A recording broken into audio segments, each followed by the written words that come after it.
एबे ration card रे बहुत गुड़े अपडेट आसी सारी जहाँकि प्रत्येक हिताधिकारी को चाउल संगे संगे एबे गहम मिलवाक जाऊँगी।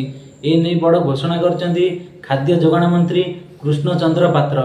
से मध्य प्रत्येक हिताधिकारी पाखकू ये कथाटी पहुँचवाई गणमाध्यम से निजे सोशल मीडिया रे शेयर करिसेंती जे प्रत्येक हिताधिकारी को 20% लेखाए गहम मिलिबो एवं 80% लेखाए चाउल मिलिबो। गहम मिलवा प्रक्रियाटी खाली ओडिशा नुह एवं ओडिशा समेत आहरी 9टी राज्य रे यही गहम मिलवा प्रक्रियाटी जारी करा जायछि।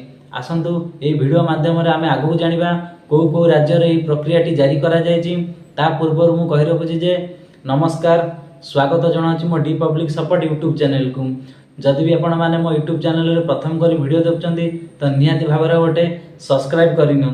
तो आसंतु ओडिशा समेत आउ को राज्य एथर अंतर्भुक्त अछन्ती आमे एबे जानि नबा।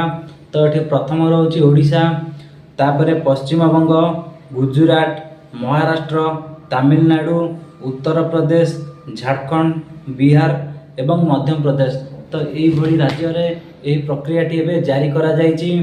प्रक्रियाटी अक्टोबर मासरू लागू करा जिवो। जेमिति कि प्रत्येक मुंड पिछा जदि जन लोक 5 किलो चाउल पाउथिले पूर्वरु तो एबे से माने 4 किलो चाउल पाइबे एवं 1 किलो गहम पाइबे। जेमिति कि 80% चाउल एवं 20% गहम पाइबे। ए नै बड़ अपडेट दैछन्ती खाद्य जोगाण मंत्री कृष्ण चंद्र पात्र। यदि आपण माने नुआ राशन कार्ड पई अप्लाई करचंदी ए नै बड़ अपडेट दैछन्ती मंत्री कृष्ण चंद्र पात्र।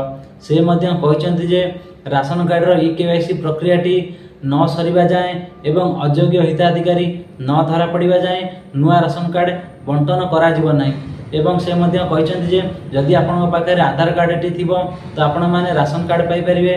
जदि आपण मानक पाखरे आधार कार्डटी नथबो तो आपण माने राशन कार्ड पाई परिबे नै।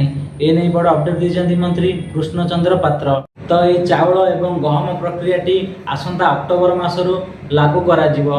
जेमिति कि आपण 80% चाउल 20% गहम जदि आपण मुंड पैसा 5 किलो पाउछथिले चाउल तो एबे चाउल 4 किलो एवं गहम किलो मिसी कि 5 किलो पाइबे। तो आपण एककालीन अक्टोबर, नवेम्बर, डिसेम्बर 3 मासरे चाउल किबा गहम एककालीन अक्टोबर मासरे पाइबे।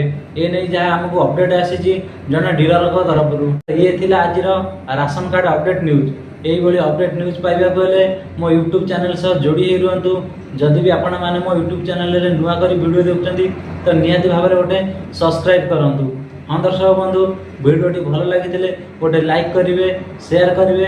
जदि भी किछि डाउट रहउछि किबा संदेह रहउछि तो मते कमेंट माध्यम रे जणांतु। जा भी हेले जेते लेट भी हेले मु आपनकु रिप्लाई द्वारा सटीक कथाटी कहबी। रहउछि, नमस्कार।